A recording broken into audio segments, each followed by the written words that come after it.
Now, dear student, that is the third question of this exercise. Here, find the value of k if x minus 1 is the factor of px in each of the following cases. हमारे पास में कुछ cases दिए गए जिनमें से first और second part हमने लिया है. तो यहाँ पे क्या दिया गया है, and x minus 1 is the factor of px. It means, फिर से यहाँ पे हम क्या करते हैं, x की वैल्यू निकालते हैं, x इज इक्वल टू आता है 1.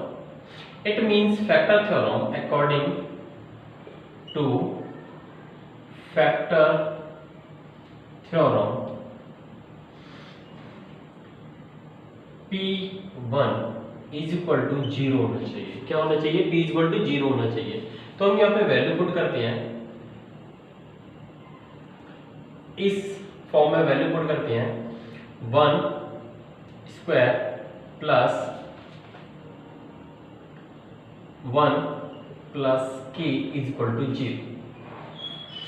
ये हमारा 1 plus 1 plus k is equal to 0, then 2 plus k is equal to 0 and k is equal to 2.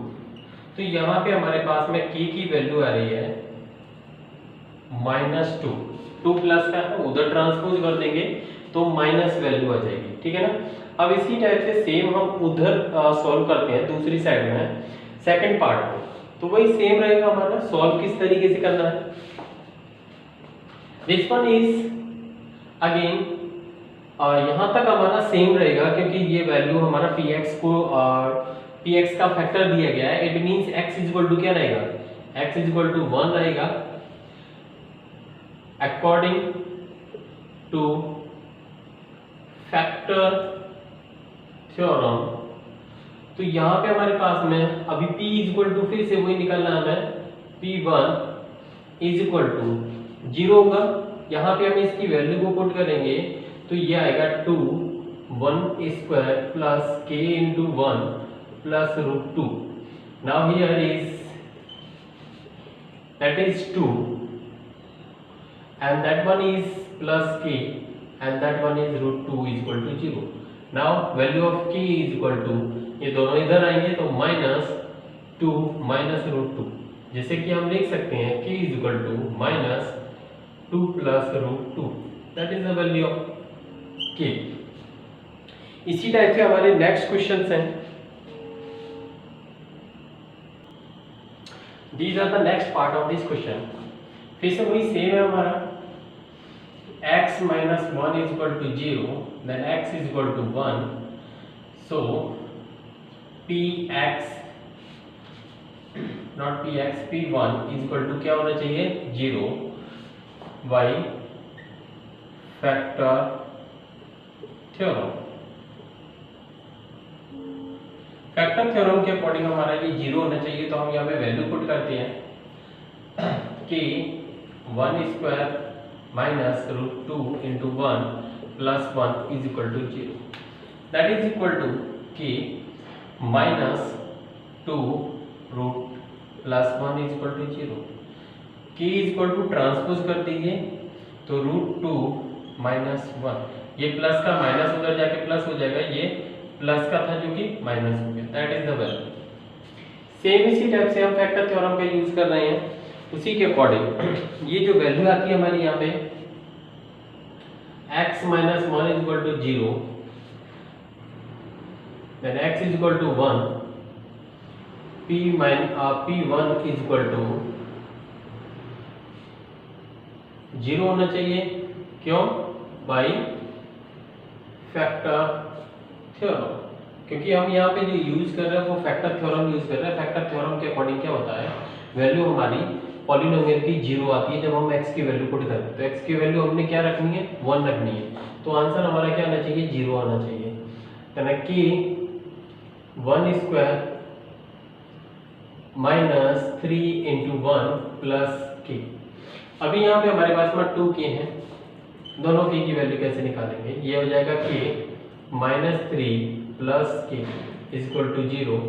Then there are 2k minus, इधर आके प्लस का 3 हो जाएगा, then k is equal to 3/2. तो इस टाइप से हमारी value of k find out होती है जब हम फैक्टर थ्योरम को यूज करते हैं। Now come to the next question, that is the next question of this exercise, factorise of these all term. तो यहाँ पे हम जो टर्म्स देख रहे हैं वो टर्म्स हमारे क्या हैं, मिडिल टर्म स्प्लिटिंग फैक्टराइजेशन वाले हैं, ठीक है, जिसमें कि यहाँ की आइडेंटिफिकेशन क्या होती है मैं आपको बता दूं कि यहाँ पे आपको कम से कम 3 टर्म दिए होंगे और तीनों टर्म में एक स्क्वायर वाला टर्म होगा, बाकी आपके नॉन स्क्वायर वाले टर्म होंगे, जिसकी जनरल फॉर्म हमारी होती है ax² plus bx plus c equal to 0, ठीक है ना। तो यहाँ पे 0 हम नहीं लिख रहे हैं, केवल हम इस टर्म को लिख रहे हैं। इसके अकॉर्डिंग हमारे पास में क्या पैटर्न होता है वो चीज मैं आपको बता दे रहा हूँ। दिस वन टर्म इज, हम इसे टोटल को a मान रहे हैं, इसे b मान रहे हैं और इसे c मान रहे हैं, ठीक है ना। इसमें जो कंडीशन मैं आपको बता रहा हूँ वो एग्जैक्ट सेम है। आप या तो इनके कोफिशिएंट और कांस्टेंट टर्म को यूज कर लीजिए या फिर हमारे पास में a b c को लेके चलिए। तो क्या होता है हमारे पास में a into c product of coefficient of this term and the constant term is equal to the product of the middle term split into part, that one is b1 into b2। अब यहाँ पे ये होगी हमारी पहली condition, ठीक है ना, फर्स्ट कंडीशन ये होगी। सेकंड कंडीशन क्या होती है, b is convert into b1 plus b2, ये सेकंड कंडीशन होगी। अब इसे सॉल्व करने के लिए हमारे पास में क्या होता है, find the factor of ac,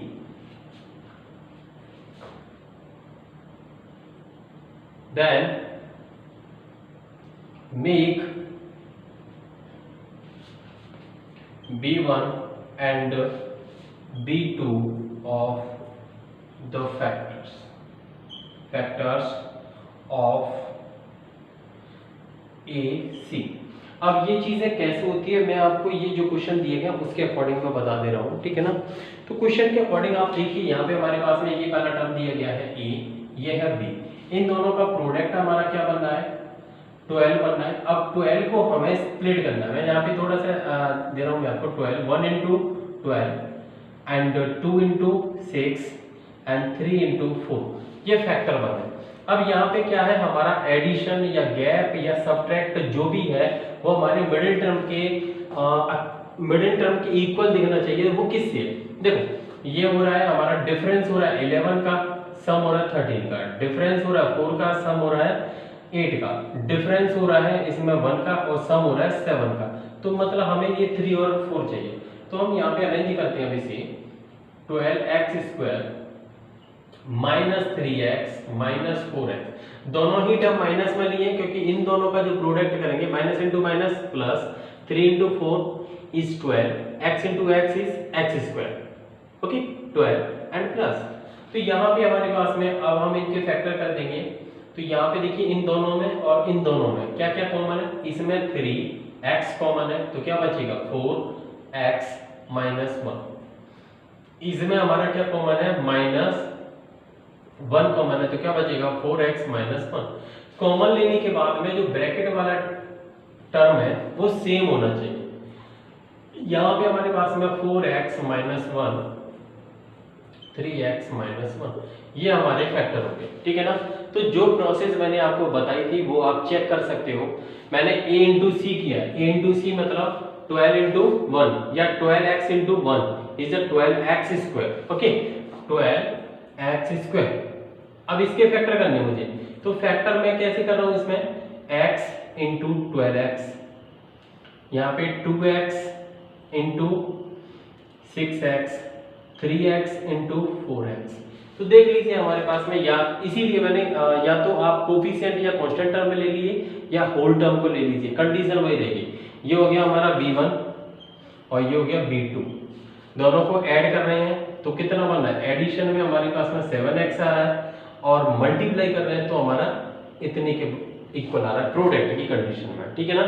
तो आई थिंक ये आपको समझ में आ गया होगा, क्लियर। अब हम इस वाले क्वेश्चन को देखते हैं। 2 into 3 6, तो मीन्स हमें 6 के फैक्टर करने हैं 1 into 6, तो यहाँ पे हो जाएगा 2x² plus 1 x plus 6x plus 3। अब यहाँ पे देखो इन दोनों को प्लस कर रहे हैं तो 7 आ रहा है, इन दोनों को प्रोडक्ट कर रहे हैं तो 2 और 3 के प्रोडक्ट के इक्वल आ रहा है। तो यहाँ पे हमारे पास में 2x कॉमन ले लिया, x बचा प्लस 1 बचा, यहाँ पे हम 3 कॉमन लेंगे प्लस का 3, तो 2x प्लस 1 बचा। ब्रैकेट वाला टर्म हमारा कॉमन है x, that is 2 is not 2, only x is common and here is 2x, तो 2x plus 1 is common, then x plus 3 is rest 1। इस तरीके से फैक्टर हो गए। अब इस तरीके से हम मतलब सारे फैक्टर कर सकते हैं। यहाँ पे अब ये देख लीजिए आप, इन दोनों के लिए हमारे पास में 6 × 6 36 हो गया। तो यहाँ पे हम इसे क्या करते हैं, 36 के फैक्टर कर लेंगे, 6x² plus 9x minus 4x minus 6, इन दोनों में कॉमन आ रहा है 3x, तो यहाँ पे बचेगा 2x प्लस 3, यहाँ पे हमारा कॉमन आ रहा है -2, जो कि बचेगा 2x प्लस 3। अभी 2x प्लस 3 कॉमन लिया, क्या बचेगा 3x माइनस 2।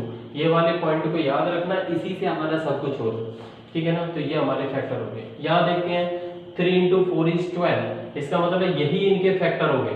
तो क्या लिखेंगे 3x² और माइनस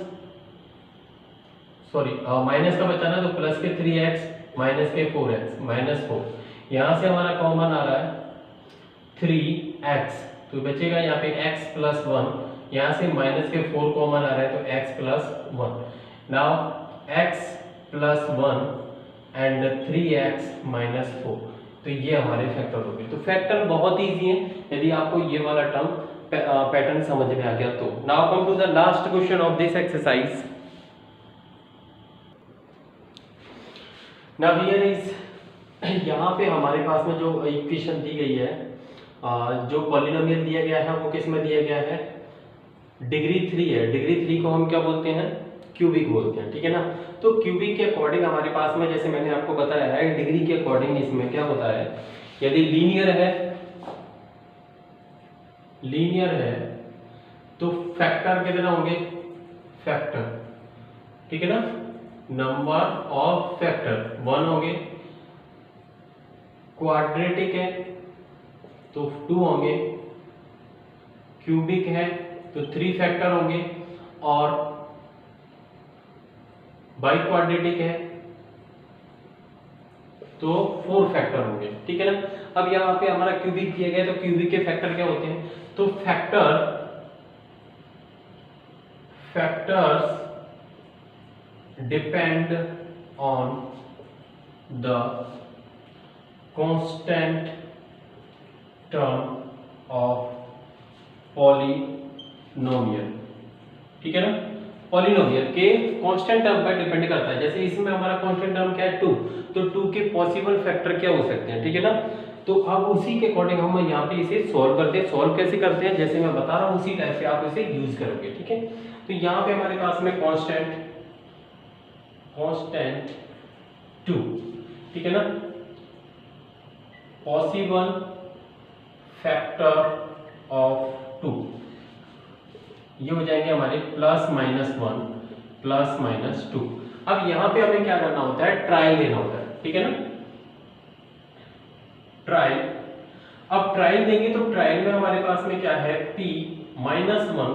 हमें यहाँ पे देखिए सबसे पहले एक फैक्टर हमें फाइंड आउट करना है। एक फैक्टर फाइंड आउट करने के बाद में हम डिवीजन फॉर्म को यूज करेंगे, फिर उसके बाद में हम उसे सॉल्व करते हैं। तो पहले हम इसके फाइंड करते हैं। फाइंड करने का मतलब क्या है, यहाँ से 0 की वैल्यू आ जानी चाहिए। तो -1 का क्यूब -2 × -1 का स्क्वायर -1 +2। यहाँ पे ये वाली माइनस, तो ये x की वैल्यू -1 को अलग रखी है, ठीक है ना। अब हम इसे सॉल्व करते हैं, तो ये -1 हो गया, ये प्लस हो जाएगा, और ये भी -1 हो गया। -1 × minus is +1 and that is +2। तो यहाँ पे हमारे पास में आ रहा है ये -2 + 3 = +1 आता है। तो मीन्स ये हमारा फैक्टर नहीं होगा। अब यहाँ पे हम क्या है 1 रखते हैं, ठीक है। आई थिंक ये हमारा 2 था ना, 2 इंटू 1 -2, इट मीन्स हमारा क्या हो गया, यहीं पे हो गया ये, तो ये वैल्यू हमारी क्या आ रही है 0, ठीक है। तो x इज इक्वल टू हमारा क्या हो गया 1 हो गया। सो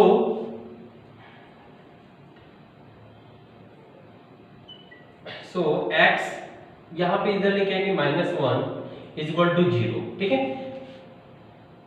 x -1 is the first factor of px का फर्स्ट फैक्टर हो गया।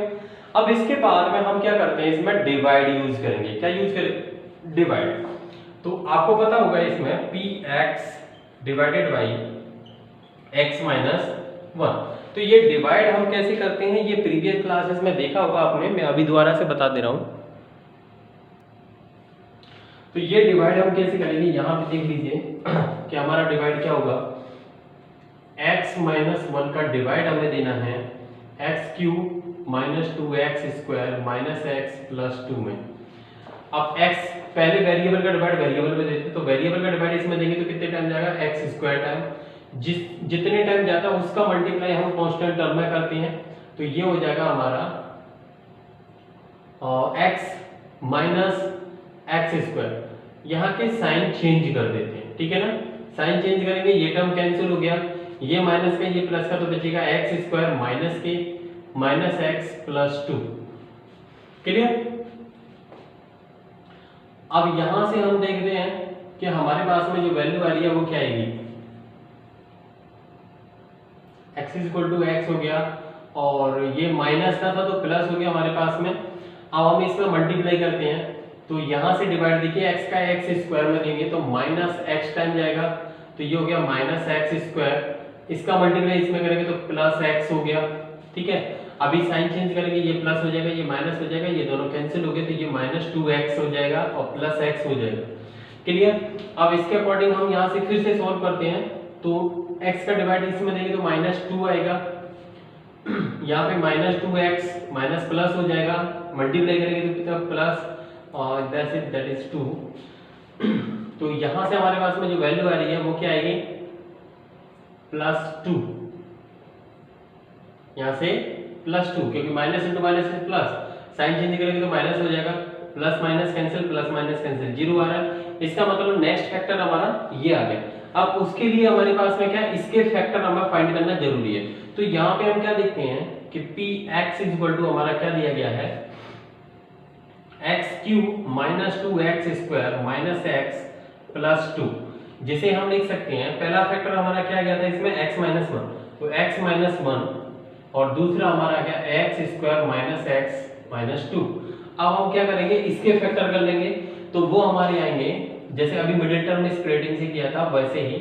तो यहाँ पे हमारा ये रहेगा x² -2x + x - 2, यहाँ से हमारे पास में x - 1, और ये हो जाएगा हमारे पास में x कॉमन ले लेंगे यहाँ पे, तो क्या बचेगा, ये हमारा ब्रैकेट चेंज कर देते हैं, तो यहाँ बचेगा हमारा x - 2, यहाँ पे हम प्लस का 1 ले ले रहे हैं, तो x - 2 बचेगा। अब यहाँ से हमारे पास में देख लीजिए हमारे सारे फैक्टर आ जाते हैं, x - 1 पहला फैक्टर, फिर यहाँ से x - 2 दूसरा फैक्टर, फिर x + 1 तीसरा फैक्टर। तो इस तरीके से ये 3 फैक्टर हमारे बन रहे हैं। मैंने क्या बताया था, क्यूबिक है तो 3 फैक्टर बनेंगे, ठीक है। तो इस तरीके से हम सॉल्व करते हैं। क्या करेंगे, मैं एक और बार रिपीट कर दे रहा हूँ कि यहाँ से हमारे पास में जो कांस्टेंट टर्म होगा, कांस्टेंट टर्म के ऑल पॉसिबल फैक्टर निकालेंगे, ऑल पॉसिबल फैक्टर का ट्रायल लेंगे, ट्रायल से जहाँ पे वैल्यू 0 आ जाएगी तो वहाँ पे हमारा फर्स्ट फैक्टर मिलेगा, उस फैक्टर का डिवाइड करेंगे पॉलिनोमियल में, तो एक क्वाड्रेटिक इक्वेशन मिलेगी। क्वाड्रेटिक इक्वेशन कैसे है, क्योंकि वो क्यूबिक में लीनियर का डिवाइड दे रहे हैं तो क्वाड्रेटिक बन रही है, ठीक है। तो क्वाड्रेटिक के फैक्टर मिडिल टर्म स्प्लिटिंग से कर देंगे। इस तरीके से ये एक पैटर्न होता है, वैसे आपको सॉल्व करना है। Now come to the next, now second part of this. तो सबसे पहले फिर वही है हमारा कांस्टेंट टर्म, क्या है, कांस्टेंट 5, ठीक है। माइनस साइन हमारा इतना इंपॉर्टेंट नहीं होता है इसमें, ठीक है, बट फिर भी हम लेके चलेंगे all possible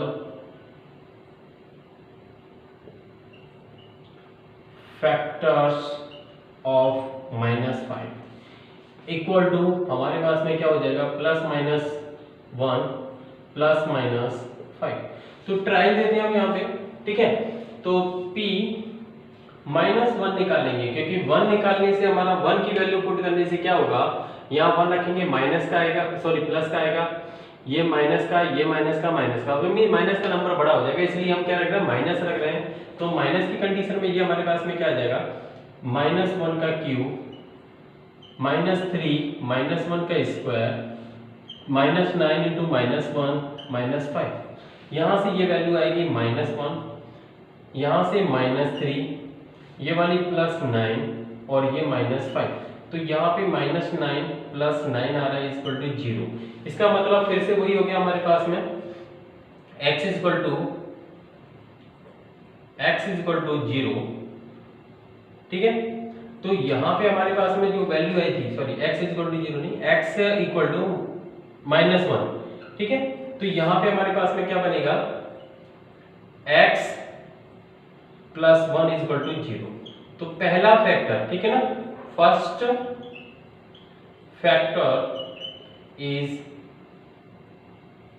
factor of px is x + 1। अब हमें बाकी फैक्टर निकालने तो क्या करेंगे, इसका डिवाइड हम यूज करेंगे, ठीक है ना।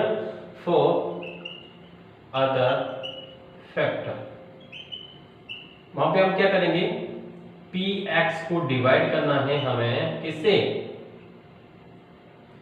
x + 1 से। अभी डिवाइड करते हैं, तो डिवाइड की कंडीशन में देखिए हमारे पास में वैल्यू क्या आएगी, x + 1 का डिवाइड देंगे x³ -3x² -9x -5।